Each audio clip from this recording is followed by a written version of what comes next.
Okay, so we will get started now. So first of all, thank you everybody for attending today's info session. We appreciate you being here. Today will be about 45 minutes to an hour in that time range. So we would like to begin today's session with a territorial acknowledgement. The University of Waterloo acknowledges that much of our work takes place on the traditional territory of the Neutral, Anishinaabeg, and Haudenosaunee peoples. Our main campus is situated on the Haldeman Tract, the land granted to the Six Nations that includes 6 miles on each side, each side of the Grand River. Our active work towards reconciliation takes place across our campuses through research, learning, teaching, and community building, and is centralized within the Office of Indigenous Relations. So a quick housekeeping note for today's info session. If you do have any issues with your audio or video components, we would appreciate if you reach out to Derek from WattSpeed. We have Derek here for assistance with any issues of that nature. So you can send him a private chat. That would be Derek at WattSpeed. So other than that, as we progress through today's session, we will have a Q&A at the end. So it is your choice if you'd like to either put some questions in the chat as they come up, and we will get to them once we reach the Q&A, or if you'd like to reserve them to yourself until we reach that, then the choice is yours. So without further ado, I will turn it over to our program lead.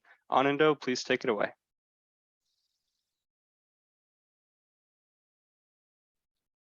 Anindya, you're on mute.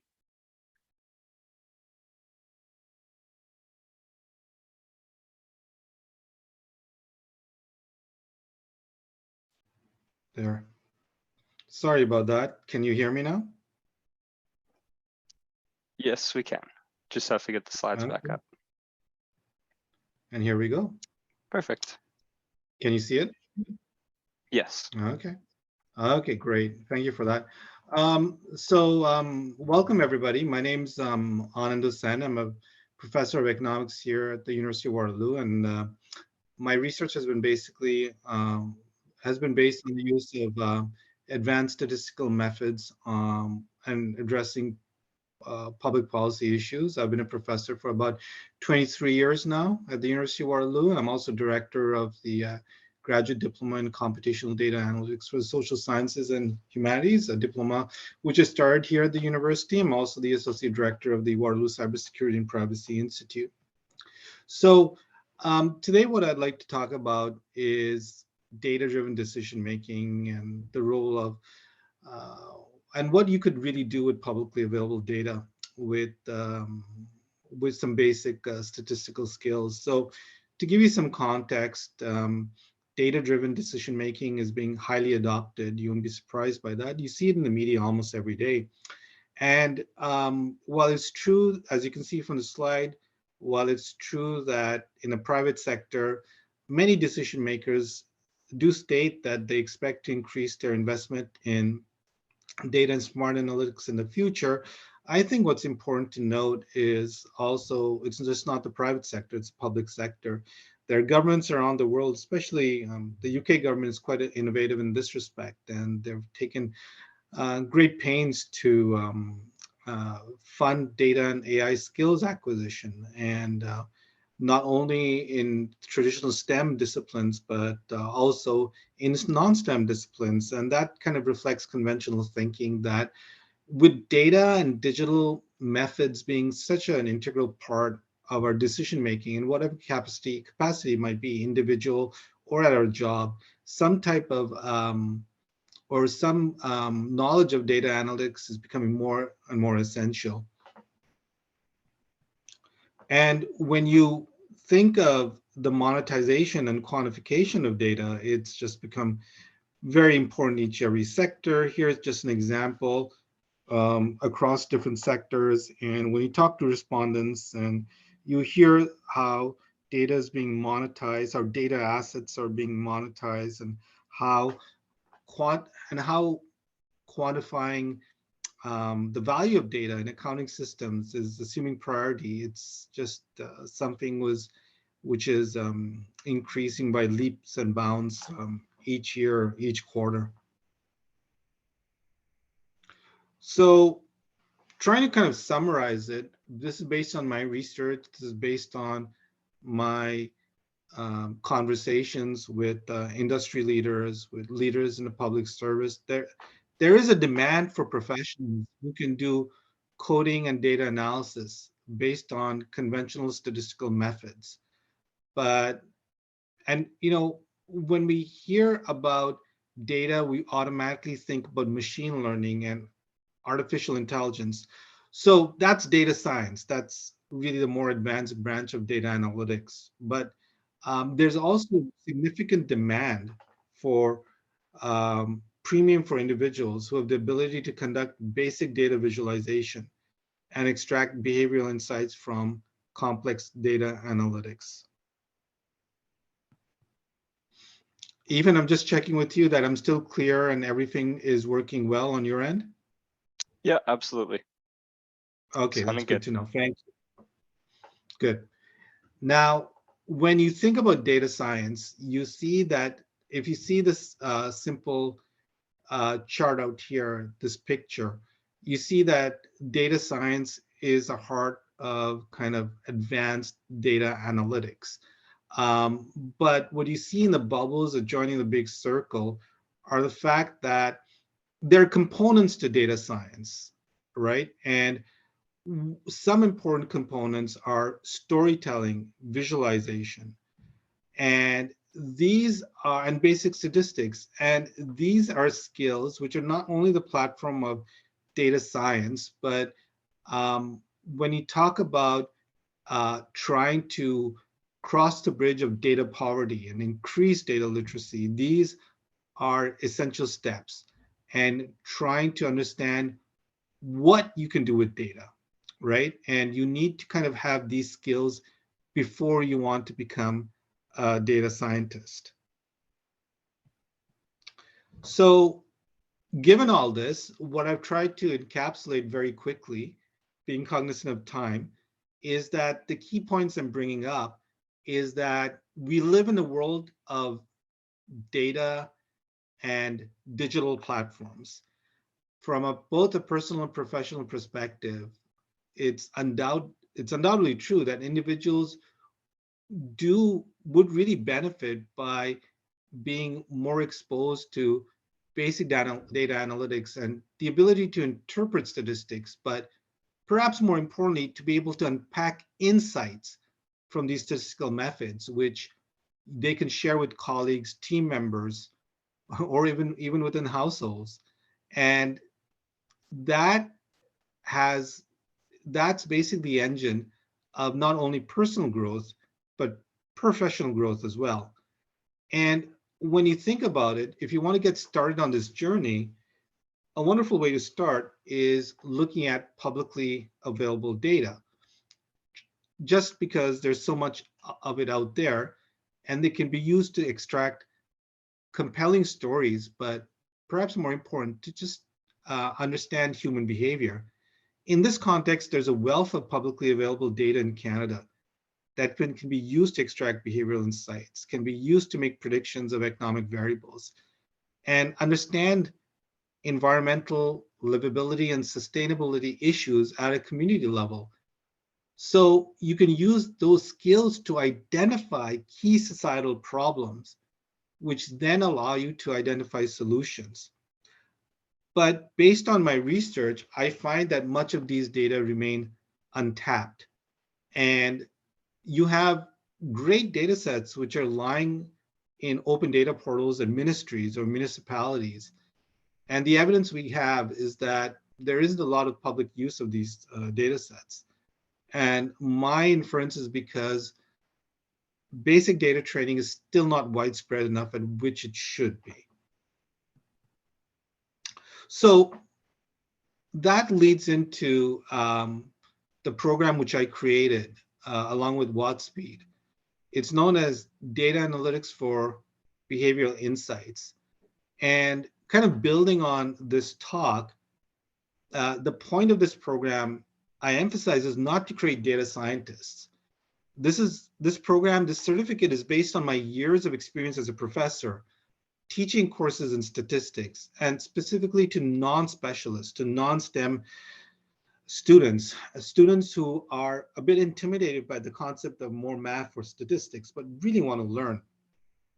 And what I try to do in this certificate program is replicate the courses which I offer in the university. I assume very limited statistical background and no coding experience. But how the certificate is structured is that it's structured in terms of a first course, which introduces learners to basic statistical concepts. And then what we do is we build on that in the second course to show you coding in R and Python. And R and Python are the standard statistical packages which are used these days widely in both in the private and public sectors in order to conduct a basic data analysis. But what's different in this program is that what we try to do is that we teach you the statistics and coding, but we also have a series of case studies which are intended to give you experience that once you do your basic data analysis, how can you summarize the insights out here? And in a way that these insights from the data lead to actionable impacts, decisions that you can make with your team members. And what can you learn about human behavior based on the numbers? What is the story behind the data, behind the numbers? That's the real emphasis of this certificate and the reason why I constructed it. I think it's so important to have these skills in today's world of data. And I wanted to make sure we create a program that's accessible to professionals who are busy on an everyday basis with professional or family concerns, but they can't really come back to university and sit in the classroom. So you could say the certificate was, for me, a labor of love, and which I hope will benefit learners and society at large. And so what I'll do is now I will show you a case study. I'll show you how the learning platform has been constructed and how the courses are structured in our unique learning platform, which we use in the University of Waterloo.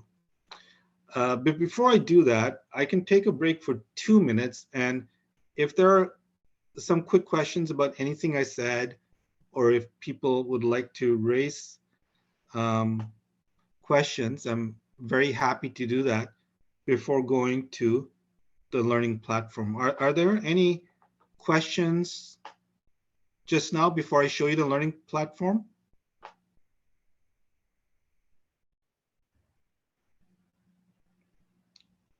I'm just looking at my chat. I don't see anything yet.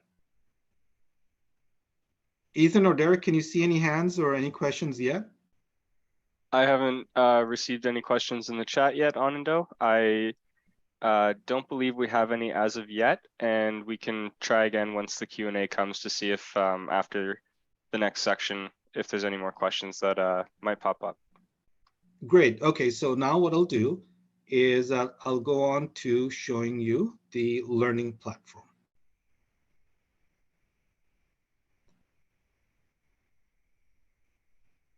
So this is what you're seeing here is our learning platform, which is from D2L, and it's from our learn platform in University of Waterloo.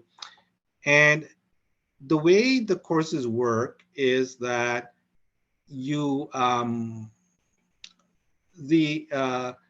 there is learning material each week, and as you can see, this is the first week of what you'd learn. And this is the first course, which is the Introduction to Basic Statistics.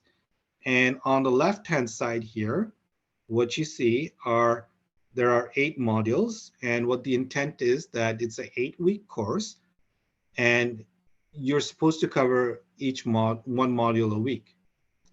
And when you click on module 1, you see that these are the basic this is how the course has been constructed. So if you click on it, and then what you see is that these are essentially online notes with videos in some cases. It introduces you to the modules along with the content. And you click on the content, and then you could see that here are the notes. And so we can start, you can see that the way we start off with is that the simplest, what is a variable, right? So data are represented by variables. And when you go down, we start off with a case study that suppose you are interested in a very important question for society. You want to understand that when you want to understand the relationship between minimum wage and poverty rates. And the reason is that you're interested in minimum wage because I think most of us are interested in a livable society, right? Where people have a living wage. So if that's the case, what is the evidence on the relationship between a minimum wage and poverty? Because when the minimum wage goes up, you have low income earners who are better off. And so poverty should theoretically go down.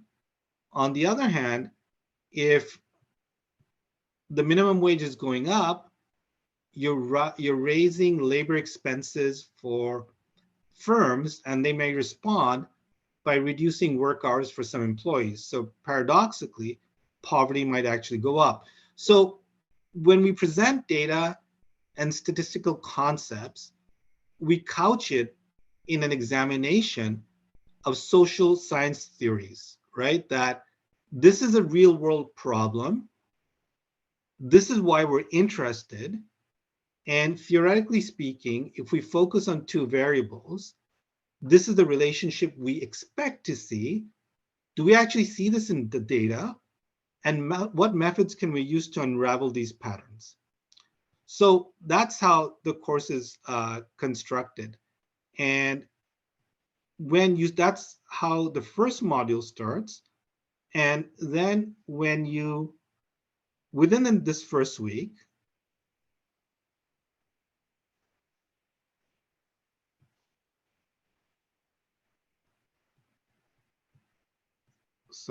within the first week, the last module you have is what is the story?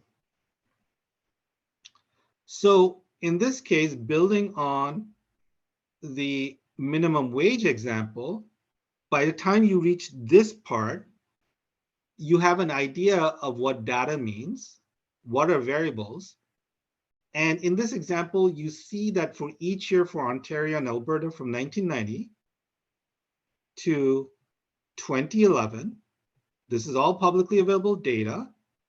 And what we've given you, appropriately sourced, is the poverty rate among lone parent households and the minimum wage.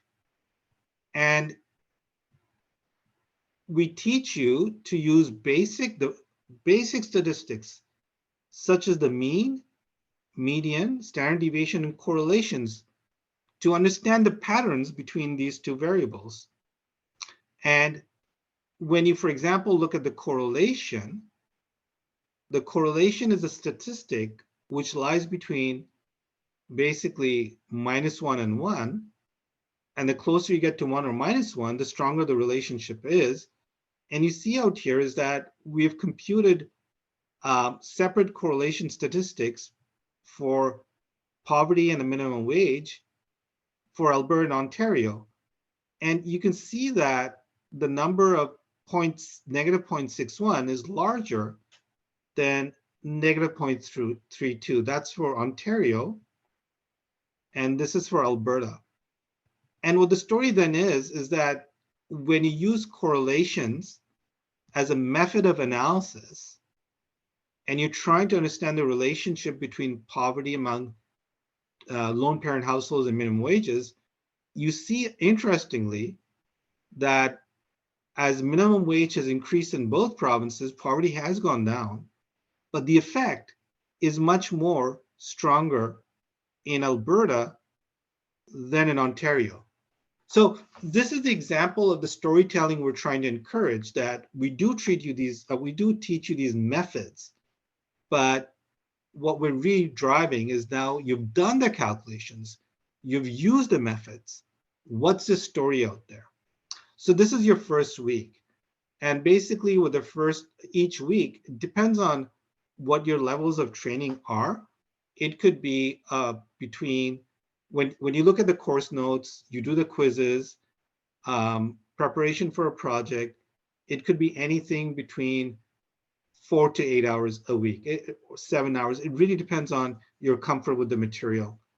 But each week there is a live session, which is recorded by the instructor, who'll spend, I think, 2 hours or so going through the basic material and then taking questions. So it's not as if we leave you alone just looking at these notes. There's also a teaching component out here. And then to give you an idea of where you'll be at the end of these 8 weeks is that you'll be pretty tooled up in terms of statistical analysis and in terms of coding in R. So for example, and this is the last example I'll do, and then I will be happy to take questions, this is a topic that I've done research on. And the idea is that we want to understand what the effects of population mobility are on daily COVID-19 cases. And this is using data from Toronto, also publicly available. And the idea here is that during COVID, the worst parts of COVID, there are restrictions, there are lockdowns. So businesses were shut. So what evidence do we have that as people travel less, they're at home, do COVID cases actually go down? That's an important thing to determine, right? And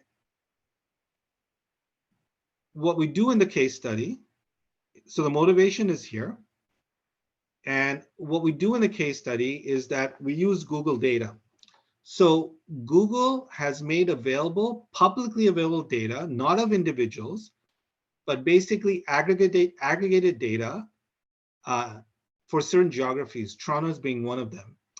And the availability of these data allows researchers to understand that, we can actually measure, if a lot of people use Google Maps to travel, we can actually use that data to understand how much population movements there are in, say, grocery stores, retail stores, and workplaces.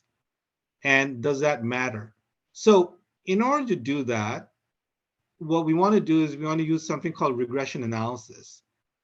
And regression analysis is the foundation of machine learning, right? And the idea is that, look, think of a basic model where you have a dependent variable. That's what you want to explain. These are the number of cases.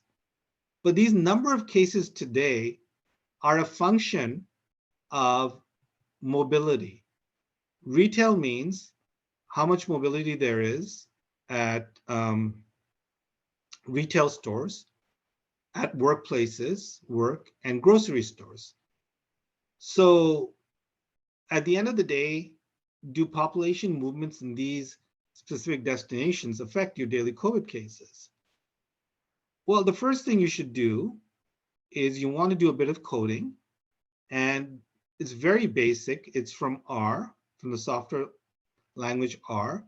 And what I've done with this command is the first step you should always do is you should look at the summary statistics of your variables to make sure you've coded them properly. If something looks wrong in an average, you know that you haven't coded your variables correctly. And then what you want to do is you want to look at patterns.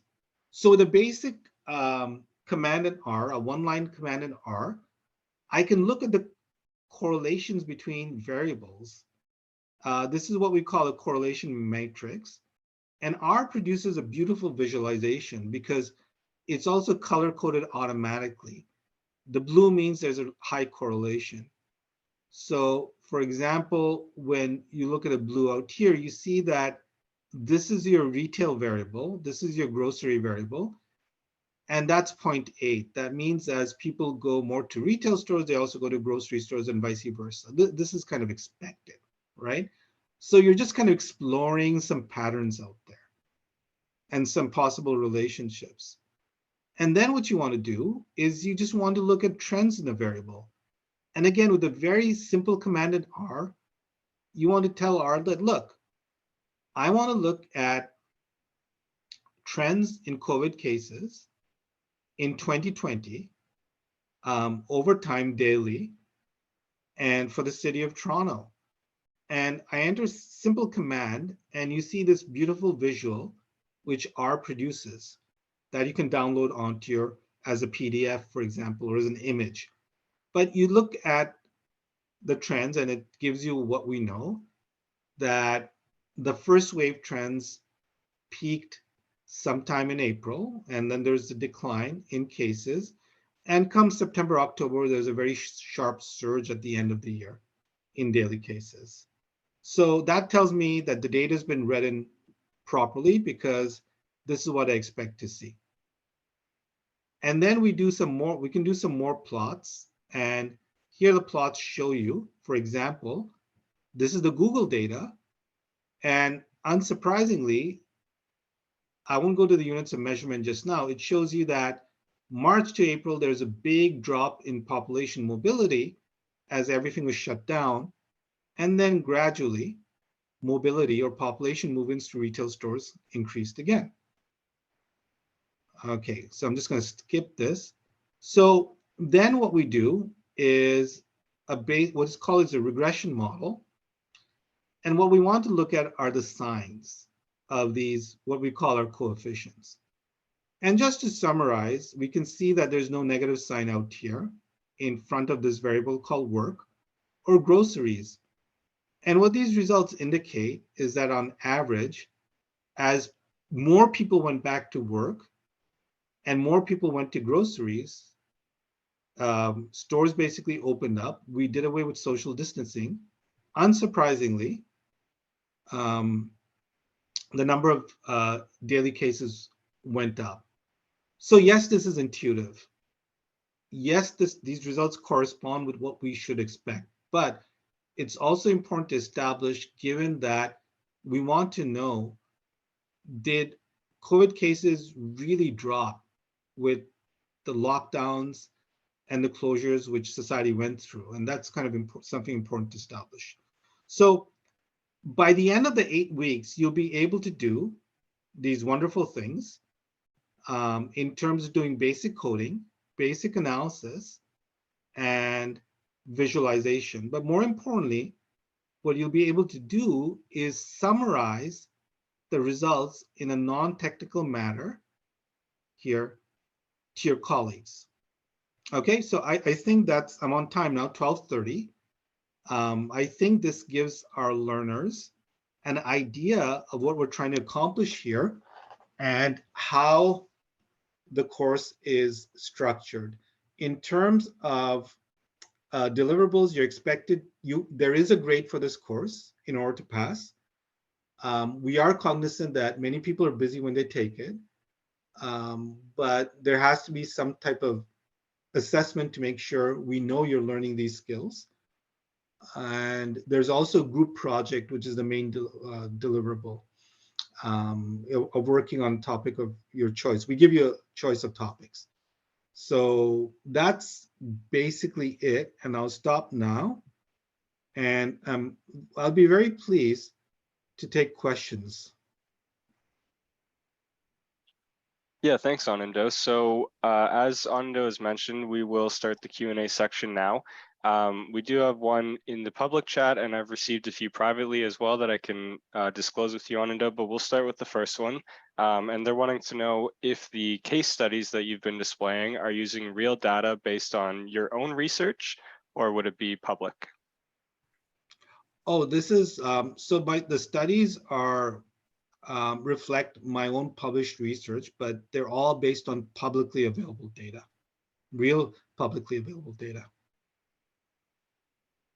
Thank Okay, you, Melanie, thanks. for your question. Yeah, absolutely. One of the questions that I received in private was someone was wanting to know, what are the differences between R and Python? Very good question. So R and Python are the most widely used packages these days. Most of the analysis which you do,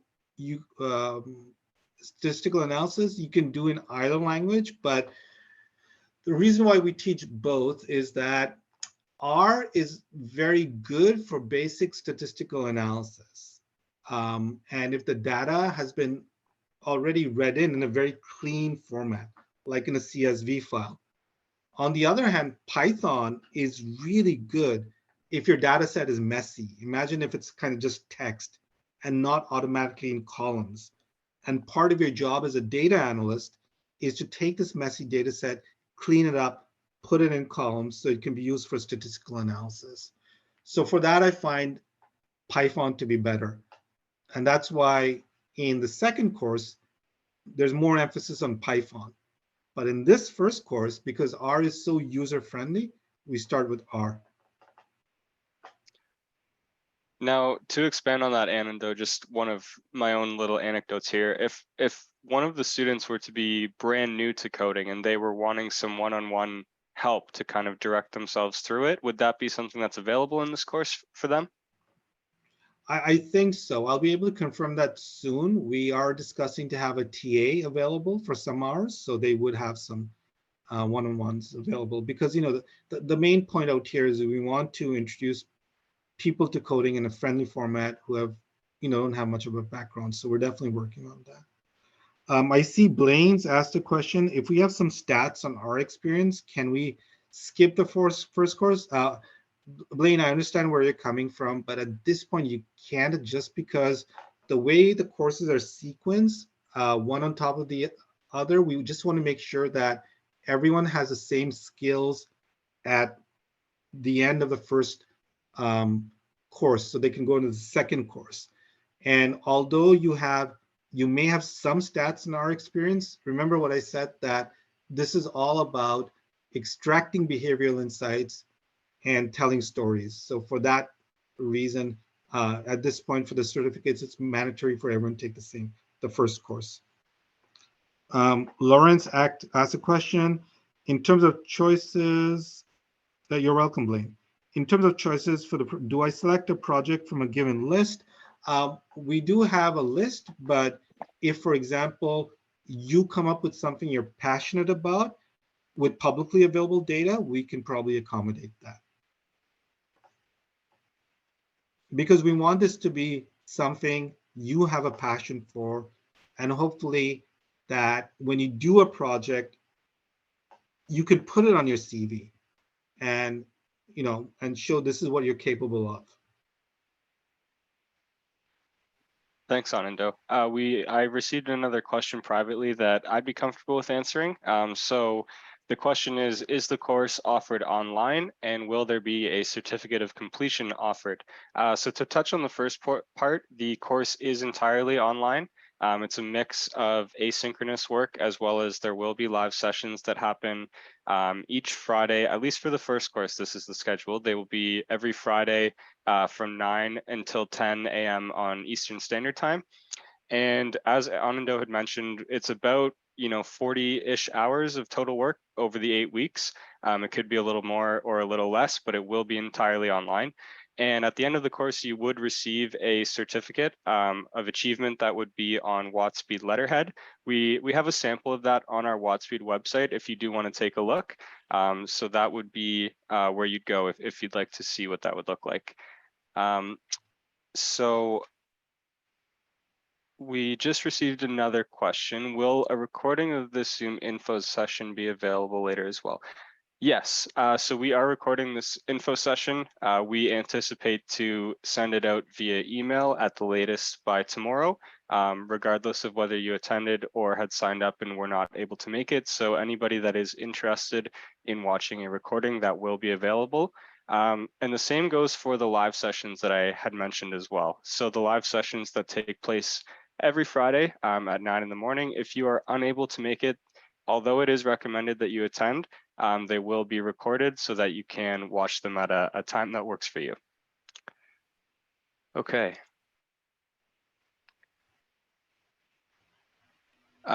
Maybe Anindya, if you want to touch on how this course would differ from other data courses or programming courses that are made for beginners. Yeah, great. That's a good question. The way we've set this up is really in a kind of very friendly manner for learners who don't have any advanced statistical skills. The way I've created this course reflects how I teach in class.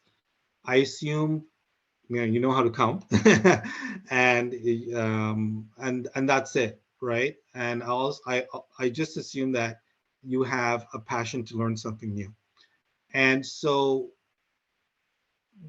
I start from very preliminary basics, and then we start ramping up.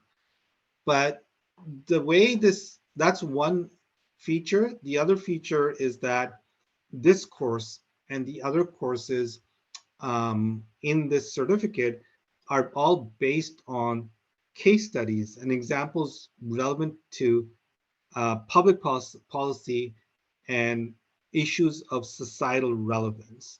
When you look at other certificates in the space, just generally speaking, and there's some outstanding programs offered by colleges and other universities, but most of them are based from the perspective of business, which is great, right?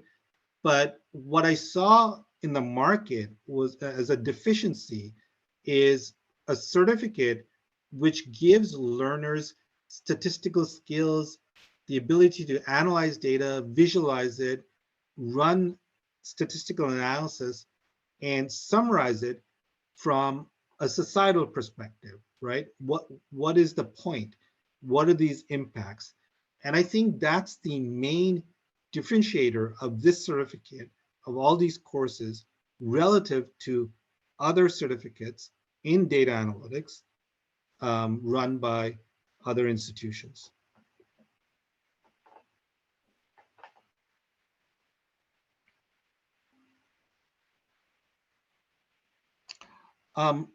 Yeah, Lawrence, this is a good question. I'm not sure I can answer it just now because, I mean, when I look at the way you're writing, it sounds pretty fine to me. And I mean, you could take an English course, but in terms of the writing report, the emphasis is not so much on the grammar. It's a bit there, but what we're really looking at the report part is that when you do the statistical analysis, what is the story? And if you're able to do that well, then you'll do very well in the certificate program. Thanks, Anindya. So I haven't received any other questions privately, and that seems to be everything that's in the chat right now. So maybe we'll give it another minute or two. And we did get another question. Do each of the three Sure. courses? Yeah, go ahead, Anindya. Yeah, each of the three courses touch on storytelling. That's really important. So as you saw in what I presented to you, it's stories. Of course, most of it is statistics. We're trying to teach you some challenging new tools, right? But we always try to push what's a story. In the second one, what it is that initially there's just a lot of coding. And what we do is we try to teach you the language of statistics through the terms used by computer scientists and data scientists. They have a particular way of speaking, right? So a lot of the course is about introducing you to these terms.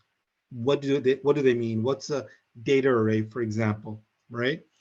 But once that's done, the course quickly shifts into exercises, which talk about stories, right, with data. And then the third course is all about, I showed you a bit of regression analysis in this example. Then a third course is all about regression analysis with medium and large data sets and telling stories. So yeah, storytelling is integral to all the three courses. A bit less in the second course, but it's still there. Yes, Diane, this is the first time the course will be offered. No, you don't, Lawrence, no, you will not have to create surveys. So basically, good question, Blaine. It'll be basically done through Tidyverse and through the R console, all freely available through our studio, sorry. Thanks, Anindya. I received another question privately that is regarding discounts as well. So for the upcoming session, for the first course, we did previously have an early bird discount. However, we are past that timeline that it would be available. Moving forward, the courses that we will be offering that are second and third in the program, the early bird 10% discount will be available for those, as long as you register within the time that it is available. For U Waterloo alumni, we do have a 20% discount. And for bulk registrations for people that are registering through an organization or through work that are 3 or more people, there is a 15% discount as well. So I'm also going to put in the chat a link to, oh, Emma has beat me to it. So to anybody that wants to check out the discount breakdown for our courses, please feel free to visit that link that Emma has posted. Thanks, Emma. Blaine, when does the next round start? I'm assuming that you're meaning the second course in the program, and we don't have a confirmed date on our website yet. What I would say is that you can anticipate for the next course to take place probably in the later half of January, maybe early February. So please just continue to check our website over the coming weeks to see for an update on that. So Anindya, does the data analyst, oh, sorry, we did touch on that question already. And when do we need to be registered by? So with the start date approaching, we would recommend that to anybody that is interested in taking the course that you register as early as you can, because there are multiple factors in place with that. So whether it be that you come across a payment issue or setting up an account, as you will need an account for the Learn platform that Anindya has demonstrated today. There are multiple things that are within the circulating realm of what needs to be completed. So if you are going to sign up, please, we encourage you to do it as early as possible before the start date. And Ethan, no, it's Lawrence asking a question again. Does a data analyst create service? You're correct.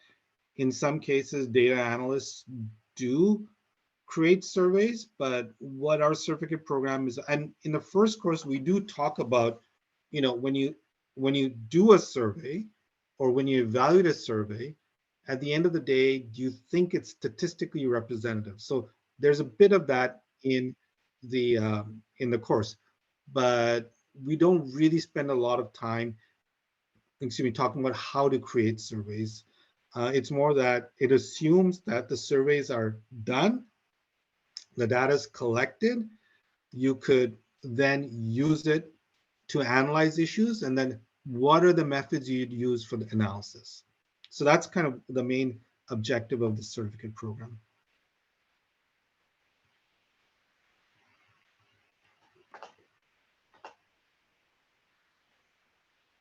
Okay.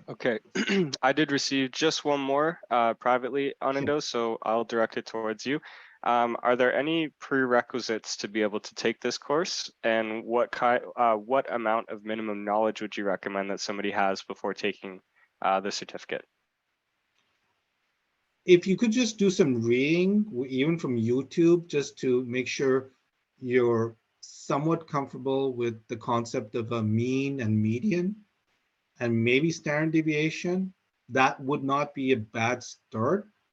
But to be honest, again, these are concepts we start from scratch, right? And these are concepts which we talk about in the first week itself. But just start with that. When you think about it, when you have a data set, then the way you summarize a data set is through summary statistics, right? most of us know what an average is. Just refresh your mind on that. Look at what a median is and a standard deviation, which gives you the spread of the data. But that's about it. And there is a bit of notation out there, but that's just to give you, when you look, you may have seen a page with some Greek numbers. Now, we don't expect you to use the notation, but it's more like, by the way, this is the theoretical foundation if you're interested. Okay, so we don't put a lot of math on you. It's more what we try to talk about is the ideas and the philosophy, and then we get to the coding. So I'll just say, if you can spend a week or something just looking at some basic concepts, which you typically do in the first week or something as in your intro to stats, you can start with that. But we really start from scratch in this certificate. Thanks, Anindya. I received one more private message asking if there will be a spring session as well. I'm going to assume that this is also about possibly the first course being offered again, to which I would say pretty much the same answer as the last, is that we don't have a confirmed start date for something like that, but we would anticipate to offer this course again in the future. So we would just really encourage that if you are interested, if this upcoming start date doesn't work for you, then please continue to check our website for updates on start date related information.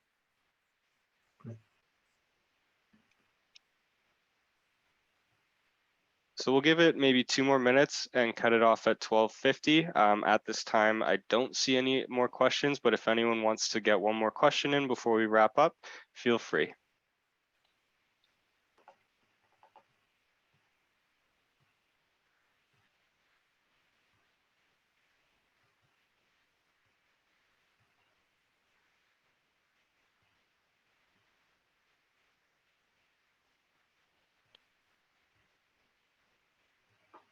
So one last question from Blaine. Would it be reasonable to do this course and then the data science course, assuming the data science certificate? So I would say that that is dependent on what you are trying to accomplish in terms of taking these courses. So Blaine, I would say if you'd like, I would probably encourage with this question that you send us an email with maybe some more detail. That way we can try to assist you better in terms of what route it would make sense for you to explore. And for anybody else that is interested with reaching out to us via email, I'm going to put that in the chat right now. So yeah, the last question was about the recording. So it seems like that seems to be all of our questions for today. Anindya, is there anything else that you'd like to say before we wrap up? Yeah, Ethan, I just want to add to Blaine's point is that, Blaine, it depends on what your level of training is. If you are not strong in regression models, that's the foundation of data science and machine learning. You should definitely do this certificate first before you go on to data science methods.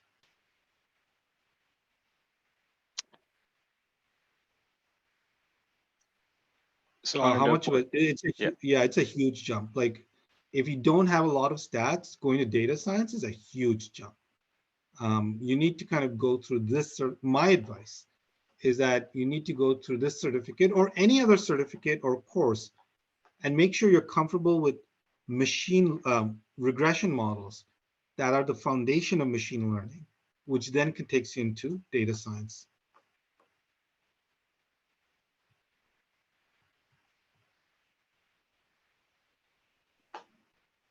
okay.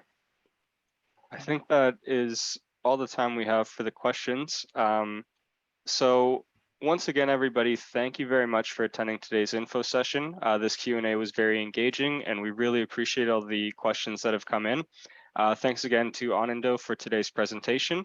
And to anybody that is interested in participating in the first course, we will reiterate that the start date is October 25th. And please register as far in advance as possible just to mitigate any risks with registration or setting up your account. Our WASP team is here to help if you need, so please reach out. I hope that everybody has a great afternoon, and thanks again.